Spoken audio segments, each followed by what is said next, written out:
Thank you.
मंडळीला द्यावे तितके धन्यवाद कमी महाराजांचं वर्ण शब्दात होऊच शकत नाही, शब्दात होऊच शकत नाही.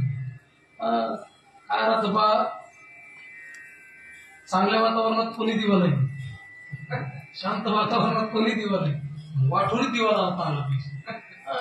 कारण काय होतं, आता हे जर कीर्तन बाहेर असताना समोर पूर्ण पटाकन भरलेलं राहतं, मग तर मग मावलच होता. पण बघा तुम्ही, माणसं थोडे दर्दी माणसं आहे, माणसं सुद्धा शिकताना सुद्धा उल्हासाची, त्यांना असं वाटतं चालू द्यावा आणखी, चालू द्यावा आणखी. थोडेसे थोडे परिणी, थोडेसे पण दर्दी. आणि हे माणसं त्यांच्याबद्दल न बोललेलं बरं, हे तर काय सगळे महारथीचे अगदी आमचे विद्यार्थी मंडळी सुद्धा बरं का नादो न करतात. जर तुम्ही संतांचं नाही ऐकलं तर संतांचं काही जाणार नाही. कारण का तर संत मार्ग दावून गेले आधी दयानिधी संत, ते संतांनी दाखवलेल्या मार्गाचा जर आपण अवलंब केला तर फायदा काय होतो, तेनेची पण ते जाताना पडे गुंता कोठे काही. संतांनी दाखवलेल्या मार्गाचा आपण अवलंब केला तर जीवनामध्ये एकच फायदा होतो, आपल्या जीवनात कुठल्याही प्रकारची अडचण निर्माण होत नाही. म्हणून त्या ठिकाणी महाराज, आणि खरोखर आपण भाग्यवानच बरं का, भाग्यवानच म्हणावं लागेल की प्रथम वाढदिवस आमच्या माऊलीचा, बरोबर, माऊलीचा प्रथम वाढदिवस. भाग्यवान म्हणावं लागेल महाराज. माऊलीच्या प्रथम वाढदिवसानिमित्त कीर्तन, मला असं वाटतं की सुंदर असणारा हा कीर्तन सोहळा आयोजित केला. आणि मुलाचं नाव सुद्धा माऊली ठेवलं, हे विशेष बरं का. मुलाचं नाव आता नावलं ही चित्र झालेली, नाव सांगण्याकरता बाळू महाराज पाहिजे तिथं, तर ते उलट झालेले, नावलं ही चित्र झालेली महाराज. पण माऊलीत नाही बघा ना तुम्ही, अहो नाव जरी मुखाला आलं तरी आपल्या पुण्याची त्या ठिकाणी महाराज ही होती.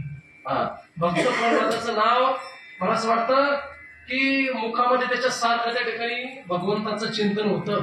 पण ज्या वेळेस भक्त प्रल्हाद हा आईच्या उदरात असताना फक्त वडिलांच्या मुखामध्ये, मला असं वाटतं की 2 ते 3 वेळेसच नाव आलं फक्त नारायण नारायण.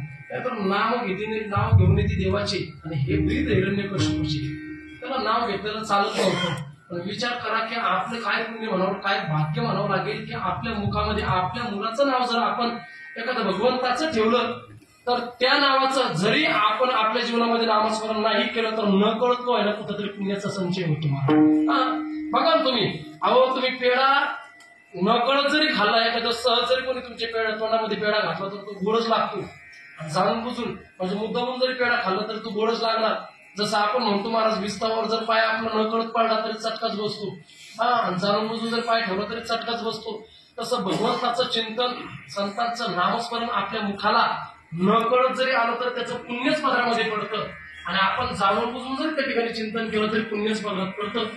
त्या ठिकाणी महाराज खरोखर भाग्यवान म्हणावं लागेल. आणि खरोखर भाग्यवान का म्हणावं लागेल की आपल्या काळामध्ये आपल्याला बऱ्याचशा गोष्टी बघायला मिळाल्या, आपल्या काळामध्ये बऱ्याचशा गोष्टी आपल्या डोळ्याने आपल्याला अनुभवायला मिळाल्या बरं का. नाहीतर कोरोनाच्या काळामध्ये चांगले चांगले माणसं गेले, महाराज चांगले चांगले माणसं गेले, आणि आमचा पण नंबर होता पण आम्ही राहिलो मागं.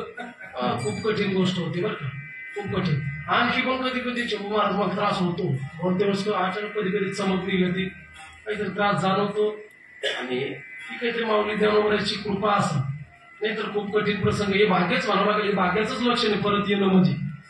तर सोपी गोष्टच नव्हती. विचार करा ना, गाडी आमची धडकल्याच्या नंतर 130च्या स्पीडला गाडी धडकली होती. गाडी धडकल्याच्या नंतर ज्या शेतकऱ्याच्या शेतामध्ये गाडी गेली त्या शेतकऱ्यांना नामदेव महाराजांची दखल घेतली.